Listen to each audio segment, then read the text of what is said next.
Hello students, welcome to Shiny Max 10ஆம் வகுப்பு பயிற்சி 2.1ல 9வது क्वेश्चन பார்க்கலாம். ஒரு மிகை முழுவை 88ஆல் வகுக்கும் போது மீதி 61 கிடைக்கிறது. அதே மிகை முழுவை 11ஆல் வகுக்கும் போது கிடைக்கும் மீதியை காண்க அப்படின்னு கேக்குறாங்க. சரிங்களா? இங்கே நம்ம யூக்ளிடின் வகுத்தல் விதி அதை தான் யூஸ் பண்ண போறோம். எழுதிக்கலாம். என்னன்னா a is equal to b into q கூட்டல் r where 0 less than equal to r less than b. இதுதான் நம்மளோட ஃபார்முலா. இப்போ கொஸ்டினை ரீட் பண்ணுறேன். ஒரு மிகை முழுவை 88ஆல் வகுக்கும் போது மீதி 61 கிடைக்கிறது. அதாவது ஒரு மிகை முழு அது என்னன்னே கொடுக்கல. இதை நம்ம இப்போ 88ஆல் வகுக்கிறோம். வகுக்கும் போது மீதி 61 கிடைக்குதான். சரிங்களா? இப்போ இதை எழுதலாம். எப்போவுமே உள்ளே இருக்கக்கூடியது a, அது என்னன்னே தெரியாது. அப்போ ஏனே எழுதிக்கலாம். a is equal to வெளியே இருக்கக்கூடியது b, வெளியே 88 இருக்கு. அப்போ b யோட மதிப்பு 88. மேலே இருக்கக்கூடியது q, அதுவும் கொடுக்கல. அப்போ qனே எழுதிக்கலாம். கூட்டல் கீழே இருக்கக்கூடியது அதாவது மீதி வந்து 61, r தான் 61. அப்போ rக்கு பதில் 61 எழுதிக்கலாம். இனி அடுத்த அதே மிகை முழுவை 11ஆல் வகுக்கும் போது கிடைக்கும் மீதியை காண்க.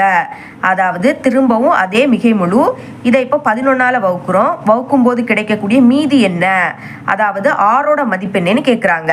இப்போ இதை எப்படி எழுதலாம்? உள்ளே இருக்கக்கூடியது a, அது என்னன்னு தெரியாது. வெளியே 11 இருக்கு, அதான் b. மேலேயும் கொடுக்கல, க்யூன்னு எழுதிக்கலாம். கீழே இருக்கக்கூடியதான் கண்டுபிடிக்கணும். அது என்னன்னா ஆர். இப்போ இந்த சமன்பாடை மாதிரி இதை கொண்டு வர போகிறேன். எழுதிக்கலாம். a is equal to இங்கே 11 இருக்குது. சரிங்களா? அப்போ 88 எப்படி எழுத போகிறேன்னா 11 × 8. இங்கே 11 இருக்கிறதுனால 11 வார மாதிரி எழுதிக்கிறேன். 11 8 பேருக்குன்னா 88 தான். அப்போ அதை இப்படியும் எழுதிட்டாலும் பிரச்சனை கிடையாது. இனி அங்கே க்யூ இருக்குது. கூட்டல் 61 எப்படி எழுதலான்னா 5 × 11 கூட்டல் 6. 5 11 பெருக்குங்க 55. 55க்கு கூட 6 கூட்டுனா 61 தான் கிடைக்கும். அப்போ 61 இப்படி எழுதிக்கலாம். இனி a is equal to இதுலேருந்து இது வர இப்போ இங்கே 11 இருக்குது, இங்கே 11. அப்போ 11 பொதுவாக வெளியே எடுக்கிறேன். வெளியே எடுக்கும்போது இங்கேருந்து 11 வெளியே எடுத்தால் பாக்கி 8q மட்டும் இருக்கும். நடுவில் கூட்டல் இங்கேருந்து 11 வெளியே எடுத்தால் பாக்கி 5 இருக்கும். அப்புறம் கூட்டல் 6. இப்போ இதே மாதிரி இதை கொண்டு வந்துட்டேன். கம்பேர் பண்ணுங்க. இங்கேயும் ஏ, இங்கேயும் ஏ, இங்கேயும் 11, இங்கேயும் 11. க்யூருடைய பிளேஸில் இவ்வளவு இருக்குது.